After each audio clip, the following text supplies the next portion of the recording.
আসসালামু আলাইকুম, আমি Jamil. Welcome back to Jamil's world. আজকে আমার সাথে আছে নিলয় ভাই। উনি বাংলাদেশ থেকে আসছেন স্টুডেন্ট ভিসা হিসাবে। তো আজকে উনি আমাদেরকে কিছু ইনফরমেশন দিবেন, কিভাবে উনি অ্যাপ্লাই করলেন অ্যান্ড কিভাবে সে আসলো কানাডাতে। পুরা ডিটেলসটা আজকে আমরা সম্পূর্ণ ডিটেলসটা আমরা আজকে নিলয় ভাইয়ের কাছে শুনবো। নিলয় ভাই, কেমন আছেন? এই তো আলহামদুলিল্লাহ। অনেক অনেক ধন্যবাদ আজকে আমার সাথে একটু সময় দেওয়ার জন্য। My ah, pleasure. তো আপনার কাছ থেকে আজকে যা জানতে চাইতেছি, আপনি কিভাবে আপনি অ্যাপ্লাই করলেন এবং কিভাবে আপনি বাংলাদেশ থেকে কানাডাতে আসলেন।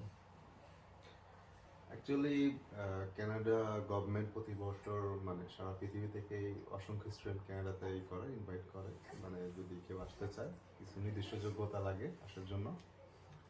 তো যোগ্যতাগুলো যদি কেউ ফিল আপ করতে পারে পৃথিবীর যে কোনো দেশ থেকেই আসতে পারে আর কি কানাডাতে। তো প্রথম যে জিনিসটা সবার যে জিনিসটা লাগে, প্রত্যেকটা ভার্সিটির ওয়েবসাইটে গেলেই, ভার্সিটি হোক বা কলেজ হোক, ওয়েবসাইটে গেলেও এখানে রিকোয়ারমেন্টস থাকে কি কি চায় ভার্সিটিগুলো। তো প্রথম যে জিনিসটা আসে সেটা হচ্ছে হলো আইএলটিএস। এটা হচ্ছে হলো প্রথম স্টেপে এই জিনিসটা লাগে যে কোনো জায়গায় অ্যাপ্লাই করতে গেলে। আইএলটিএস নাম্বারটা কত লাগে আপনার? আইএলটিএস এ নর্মালি এটা হচ্ছে হলো 9, মানে সর্বোচ্চ স্কোর হচ্ছে 9। তো সেখানে হচ্ছে হলো 6.5, মানে 6.5 যদি পায় কেউ। আর প্রত্যেকটা ব্যান্ড, এটাতে টোটাল 4টা ব্যান্ড আছে, প্রত্যেকটা ব্যান্ডে ইন্ডিভিজুয়াল 6 থাকতে হবে।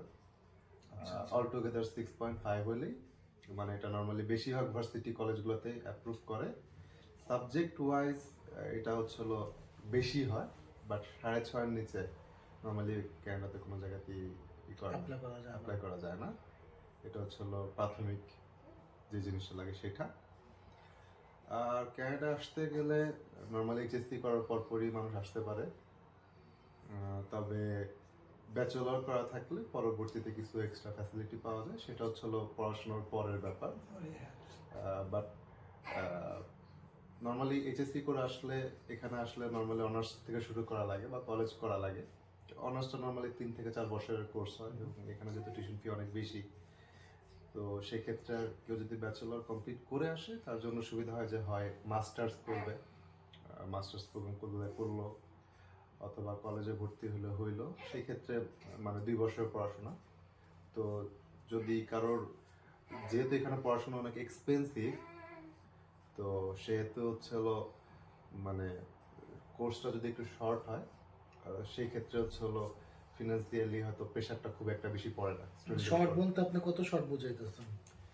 এখানে 1 বছরের প্রোগ্রাম আছে, 2 বছরের প্রোগ্রাম আছে।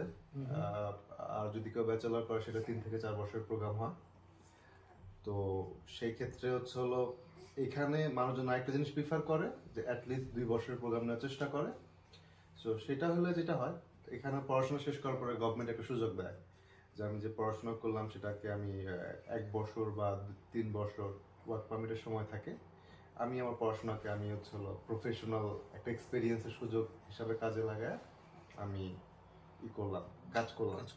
তো যদি আমি 1 বছরের কোর্স করি বা 2 বছরের নিচে করি, ঠিক যতদিন পড়াশোনা হয়েছে সেই কয়দিন হচ্ছে আমাকে করবে, মানে ওয়ার্ক পারমিটটা দেওয়া হবে। বাট কোনোভাবে যদি আমি 2 বছর বা তার বেশি পড়াশোনা শেষ করতে পারি, যেমন এমবিএ কোর্স বা মাস্টার্সের কোর্সগুলো 2 বছরের হয়, বা কলেজেও বিভিন্ন প্রোগ্রাম আছে 2 বছরের, যেগুলো বলে পোস্ট গ্রাজুয়েট ডিপ্লোমা। তো সেগুলো করলে নর্মালি 2 বছর কমপ্লিট হলেই 3 বছরের ওয়ার্ক পারমিট। 3 বছর ওয়ার্ক পারমিট, আচ্ছা। আর আপনি যখন বাংলাদেশে অ্যাপ্লাই করলেন, আপনি কি কোনো এজেন্সির মাধ্যমে অ্যাপ্লাই করছেন না আপনি সরাসরি অ্যাপ্লাই করছেন? অ্যাকচুয়ালি এই জিনিসটা মানে মানুষের মনে একটা খটকা থাকে যে আসলে আমি করলে হবে কি হবে না। তো অ্যাকচুয়ালি এই জিনিসটা হচ্ছে হলো সব কিছু নিয়ম কানুনই, মানে সিআইসি ওয়েবসাইট বা ভার্সিটির যে ওয়েবসাইট থাকে ওইখানে সব কিছু থাকে। মানুষজনের কনফিউশন থাকে যে আমি কিভাবে কি করব, ডকুমেন্টসগুলো কিভাবে সাজাবো, বা কোনো ভুল হলো কি না।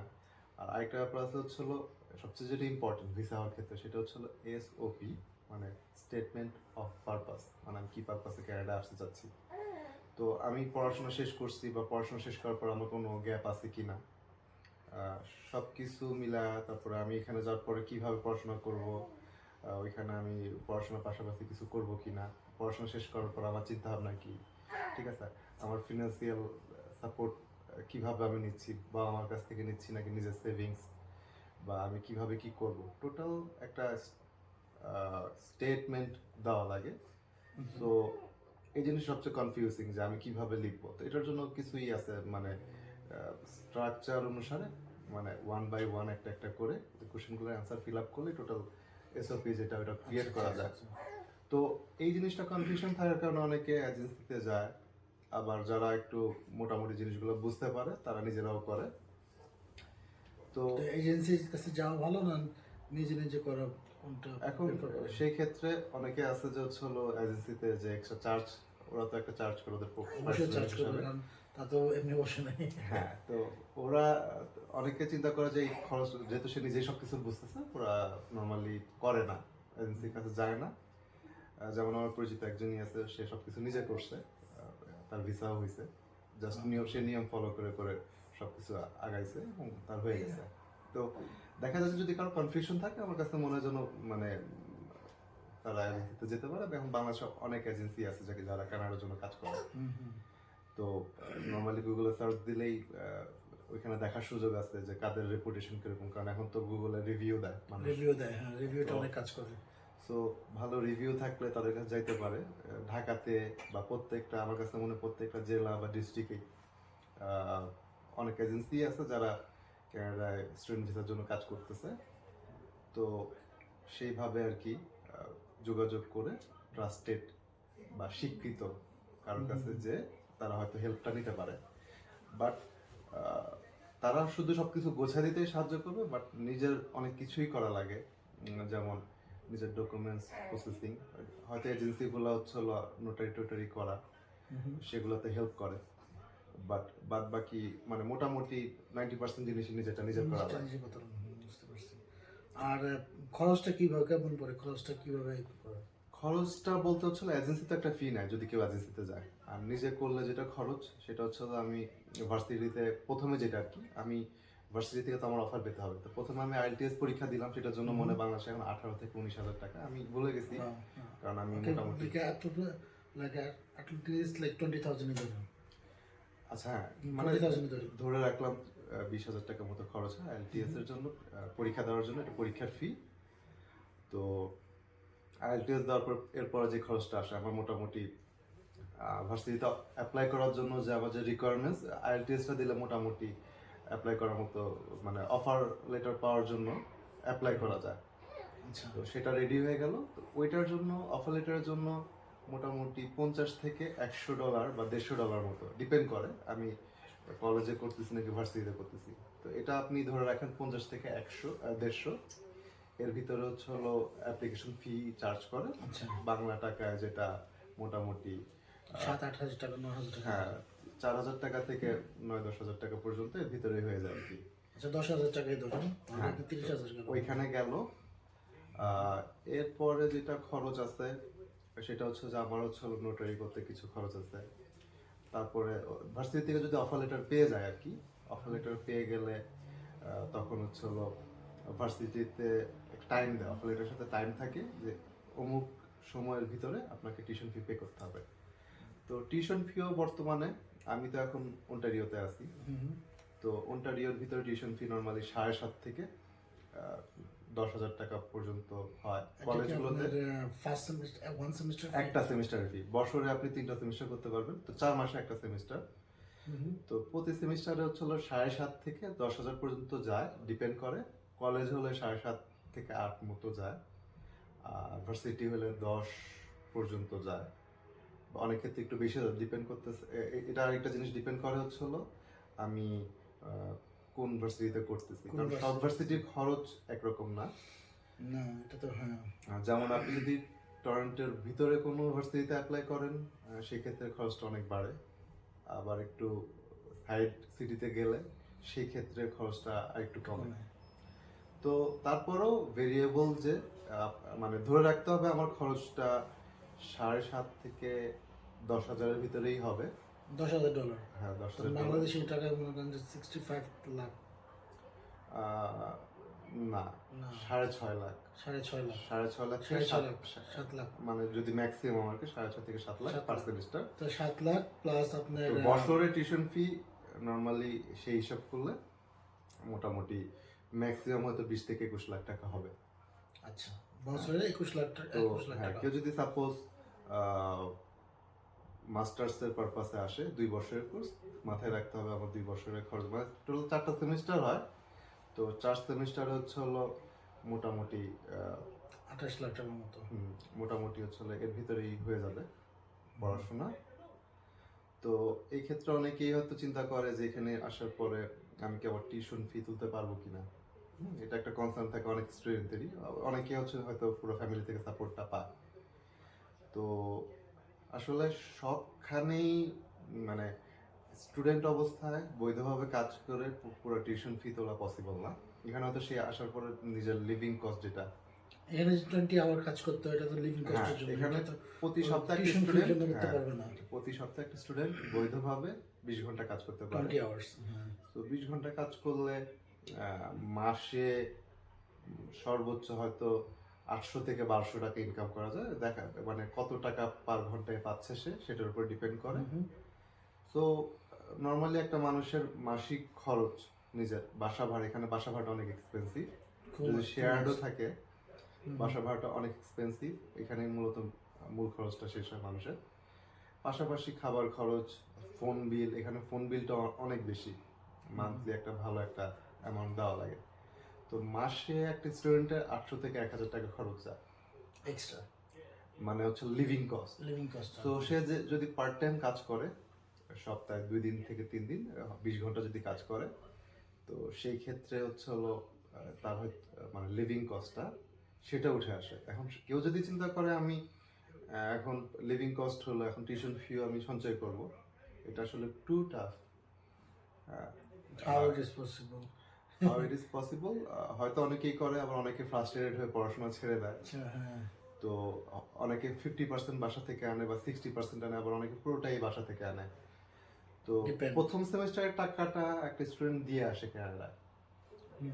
তো যে কারণে প্রথম 4 মাস অত একটা প্রেশার যায় না, প্রেশার যায় না। কিন্তু সেকেন্ড সেমিস্টার থেকে একটা প্রেশার চলে আসে। তো সেক্ষেত্রে মানুষের মাথায়, মানে যারা আসবে তাদের মাথায় রাখা উচিত যে আমার টিউশন ফি আমি বাসা থেকেও সাপোর্ট নিতে পারবো। ওরকম যদি সে মনে করে সে পাবে, তো তার জন্য ক্যানাডাটা খুব পড়াশোনাটা খুব ইজি হয়। আর এদেশের পড়াশোনার মান মানে ইন্টারন্যাশনালি মানে ক্যানাডা অনেক পপুলার পড়াশোনার স্ট্যান্ডার্ডের জন্য। সো মানে কাজ করলাম শুধু পড়ালেখা না করলেও হবে, আসলে এটা চিন্তা করলে ভালো রেজাল্টও করা পসিবল না। আর এখানে একটা সাবজেক্ট ফেল হলো, এটার জন্য আবার পুনরায় ফি পে করা লাগে। হ্যাঁ অবশ্যই। তো এখানে আসলে পড়াশোনা চিন্তা ভাবনা নিয়ে আসতে হবে, কারণ নইলে পরবর্তীতে অনেক সমস্যার সম্মুখীন হতে হয়, অনেকভাবে সম্মুখীন হতে হয়। আর day by day Canada government যেহেতু অনেকেই মানে আসার পরে তারা ভিন্ন পথে হাঁটছে, গভর্নমেন্টও ডে বাই ডে অনেক স্ট্রিক্ট হচ্ছে। স্ট্রিক্ট হতে যাচ্ছে। হ্যাঁ, সো এই তো প্রথমে আপনার যেটা লাগতেছে, আপনার টোটাল রেজাল্টের ফার্স্ট যখন অ্যাপ্লাই করবেন রেজাল্টে কি লাগে যখন আপনি কোনো কলেজে অ্যাপ্লাই করতে চান? প্রথম কলেজে অ্যাপ্লাই করার জন্য আমার এসএসসি এইচএসসি যেটা হ্যাঁ এই সার্টিফিকেটগুলো হয়, যদি কেউ এইচএসসি পড়ে আসতে চায়, সাথে আইএলটিএস লাগবে। রেজাল্টে কি লাগে আপনার? আমি সেটা শুনছিলাম 3.5 যেটা লাগে কিসের জন্য? অ্যাপ্লাই করার জন্য, মানে এসএসসি এইচএসসি হোক বা ভার্সিটি হোক, হ্যাঁ। এরকম কোনো রিকোয়ারমেন্টস নেই, কারণ ওরা বাংলাদেশের আমাদের যে পড়াশোনার মান বা আমাদের সার্টিফিকেট ওরা এটা ভ্যালু দেয় না। আচ্ছা। আমার যদি কভার করা থাকে যে আমি এসএসসি এইচএসসি পাস করছি বা আমার গ্রাজুয়েশন কমপ্লিট হয়েছে, ওরা জাস্ট আমি আইএলটিএসটা তখন দেখে। হ্যাঁ, ওরা হচ্ছিল অ্যাপ্লাই করার জন্য রিকোয়ারমেন্টস হিসাবে হচ্ছিল ব্যাচেলর আছে কিনা, এটা ওরা জাস্ট ব্যাচেলর বা এইচএসসি কমপ্লিট আছে কিনা, মানে আপনার এইচএসসি কমপ্লিট হলে আপনি কলেজে ভর্তি হতে পারবেন বা ভার্সিটির অনার্সে ভর্তি হতে পারবেন। আর যদি ব্যাচেলর বা মাস্টার্স পর্যন্ত করা থাকে, এখানে হয়তো আপনি মাস্টার্সে ভর্তি হলেন। তো সেক্ষেত্রে বাংলাদেশের সার্টিফিকেটের আমি যতটুকু জানি যে ওইটা আসলে এখানে ওরা কাউন্টও করে না, প্লাস ওইটা হচ্ছিল কত সিজিপিএ ছিল বাংলাদেশে সেটা মুখ্য কিছু না। আপনার এখানে ভর্তি হতে গেলে আপনার আইএলটিএস এ অ্যাটলিস্ট 6.5 হ্যাঁ যেটা বললাম। 6.5 এটা থাকতে হবে। এটা একটা মানে মেইন রিকোয়ারমেন্টসের ভিতরে একটা। প্লাস এডিশনালি আপনাকে আপনার সার্টিফিকেটের স্ক্যান কপি আপলোড করতে হবে। ওদের ওয়েবসাইটে অপশন আছে। প্লাস কিছু আচ্ছা। পার্সোনাল ইনফরমেশন আছে, আপনার সমস্ত ইনফরমেশন সেগুলো দিতে হবে। আর কলেজ চুজ করা কি আপনার খুব টাফ না আপনার ইজি এটা? এখানে আসলে ডিএলআই মানে ডেজিগনেটেড লার্নিং ইনস্টিটিউট, তো ডিএলআই এর আন্ডারে যেসব কলেজ ইউনিভার্সিটিগুলো আছে আহ, ওইখানে যে কোনো কলেজ বা ইউনিভার্সিটিতে অ্যাডমিশন নিলে মানে অ্যাপ্লাই করলেই হয়, এক্ষেত্রে কোনো সমস্যা নাই। মানে ইমিগ্রেশনের সাথে এটা ওইখানে কোনো সমস্যা নাই।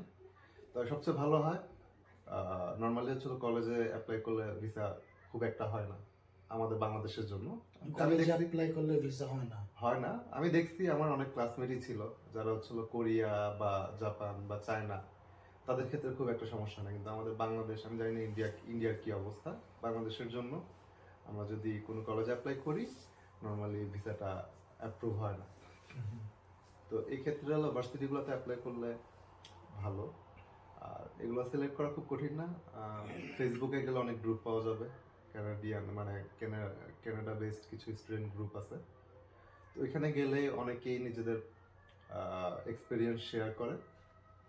তো ওইখান থেকে মানুষ ইজিলি জানতে পারে যে কোন ভার্সিটিগুলো ভালো, কোন ভার্সিটিগুলো অত কোন ভার্সিটিগুলোতে অ্যাপ্লাই করলে খুব একটা ভিসা হচ্ছে না, এরকম জানতে পারে।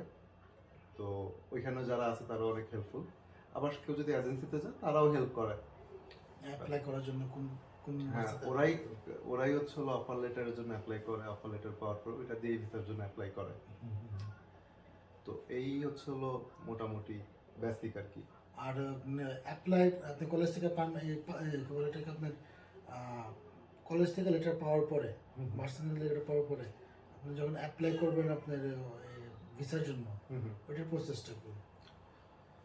ওইটার প্রসেস হচ্ছে হলো ইমিগ্রেশন সাইটে ঢুকলে স্টুডেন্ট ভিসার জন্য যখন একটা প্রোফাইল খোলা হয় ওইখানে হচ্ছে হলো একটা থাকে, ফর্ম আসে।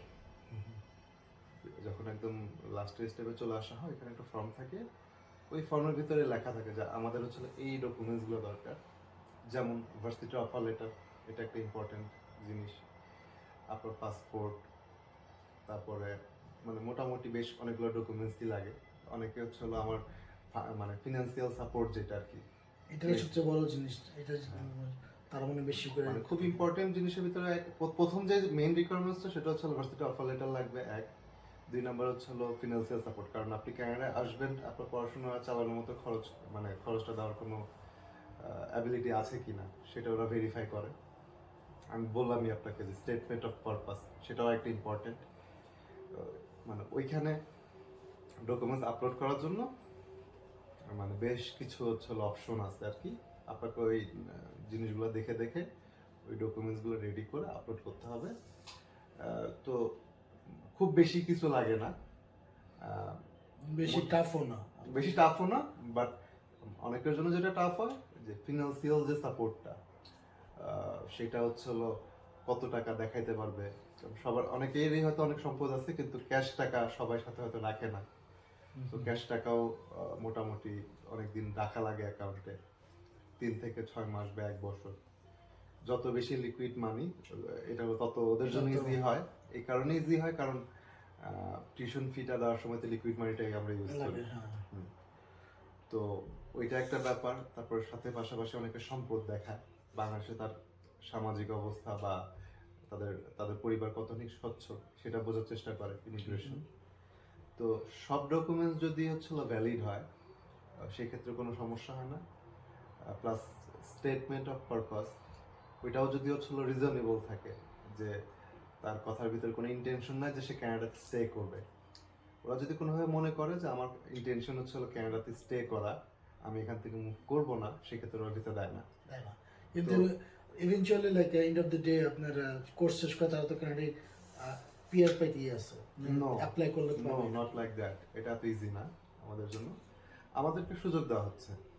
আমরা যখন পড়াশোনা শেষ করতেছি, আমি যেমন ওয়ার্ক পারমিটে আছি, তো মেইনলি আমার এই সুযোগটা দিচ্ছে যে আমি পড়াশোনা করলাম সেটাকে আমি ইউটিলাইজ করা। 3 বছর আমি কাজ করবো, এক্সপিরিয়েন্স অর্জন করে দেশে যেতে আমি দেশের জন্য কিছু করতে পারি।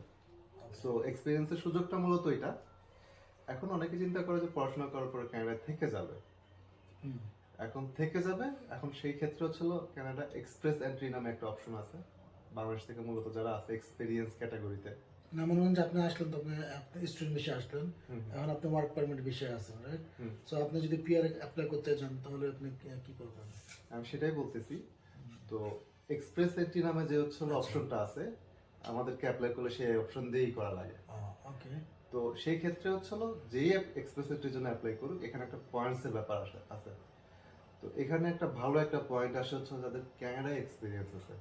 আমি যেহেতু এখন কানাডায় কাজ করতেছি এবং স্কিলড ওয়ার্ক, আমি কাজ করলেই হবে না 3 বছর, আমাকে একটা ক্যাটাগরিতে কাজ করতে হবে। ক্যাটাগরিতে কাজ করতে তো হবে। এখানে ও, এ, বি, সি 4টা ক্যাটাগরি আছে। তো অ্যাটলিস্ট বি ক্যাটাগরিতে কাজ করতে হবে।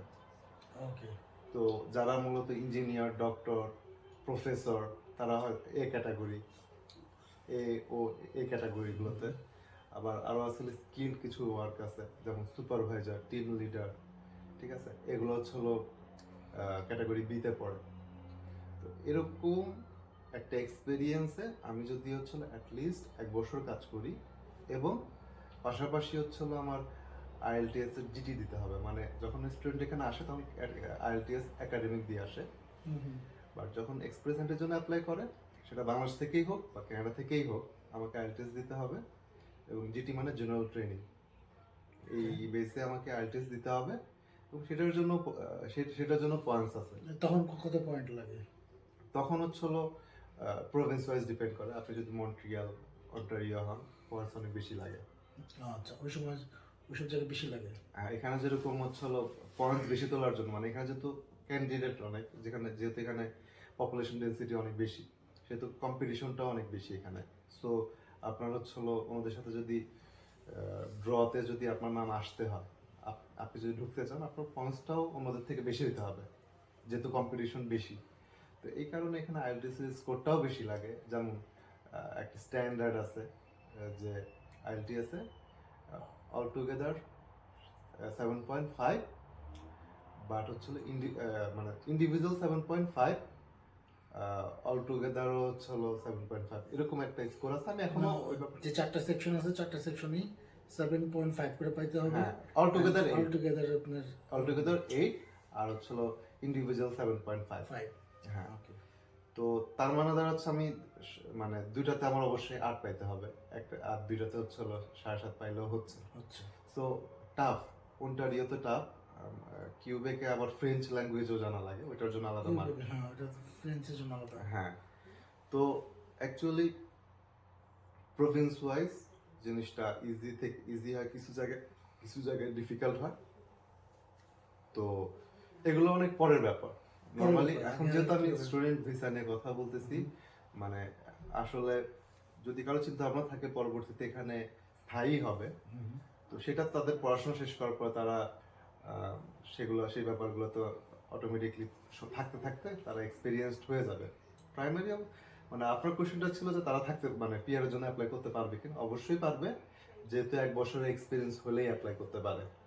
আচ্ছা। তো সেটার জন্য কিছু মানে স্টেপ আছে, সেগুলো পার করে আসতে হবে। স্টুডেন্ট অবস্থায় বেশ কিছু স্টেপ পার করে আসতে হচ্ছে। তো সেই ক্ষেত্রে এই ব্যাপারও অনেকগুলো স্টেপ মানে পার করে আসতে হবে আর কি। তো সেটা হলো অনেক পরের ব্যাপার। পড়াশোনা শেষ হওয়ার পরে ওয়ার্ক পারমিটে থাকবে, 1 বছরের কাজ করবে, এর ভিতরে কিছু রিকোয়ারমেন্টস ফিল আপ করতে হবে। তারপরে হচ্ছে কেউ যদি কাপল হয় সেই ক্ষেত্রে এক রকমের ব্যাপার, কেউ যদি সিঙ্গেল হয় নিজে অ্যাপ্লাই করে সেটার জন্য এক রকমের ব্যাপার, কাজও পাইতে হবে, স্কিলড ওয়ার্ক। সো বেশ অনেকগুলো স্টেপ আছে, সেগুলো নিয়ে আমরা হয়তো ইনশাল্লাহ পরে একসময় আলোচনা করবো। এই তো। ওকে। তো এই ছিল আপনার টোটাল কানাডার আসার লাইফ নিয়ে জার্নিটা।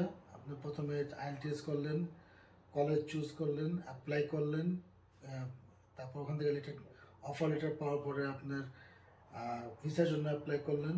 হ্যাঁ, ভিসার জন্য অ্যাপ্লাই আমার করার ভিসা পেতে বেশি সময় লাগেনি, আমি মানে মাসখানেকের ভিতরেই। ভিসা অ্যাপ্লাই করার পর মেডিকেল করতে হয় না?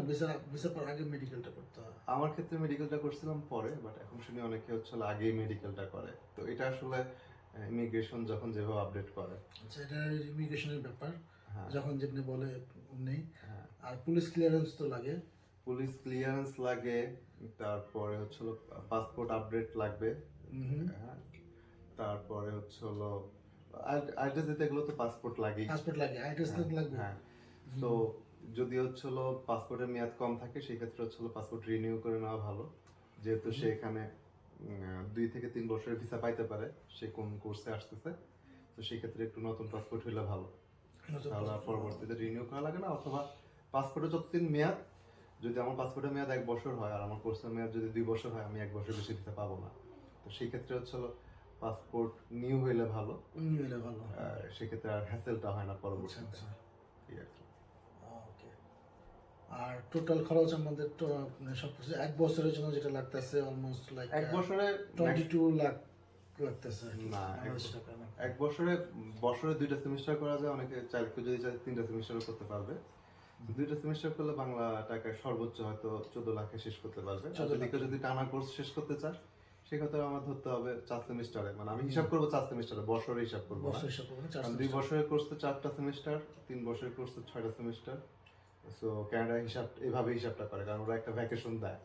কারণ কেউ নিতে চাইলে নিতে পারে, কেউ যদি নিতে নাও চায় সমস্যা নেই। সমস্যা নেই। আরেকটা স্টুডেন্টদের কনফিউশন থাকে, আমার যেহেতু 4টা সেমিস্টার, আমি যদি 2 বছরের কোর্সে আসি, যেহেতু আমার ইন্টেনশন আমি 3 বছর ওয়ার্ক পারমিট নিব, তো আমি যদি টানা কোর্স শেষ করে ফেলে, তো আমার কোর্স তো শেষ হচ্ছে 16 মাস, 2 বছর হয়নি, সেক্ষেত্রে কি আমি 3 বছরের ওয়ার্ক পারমিট পাবো কিনা।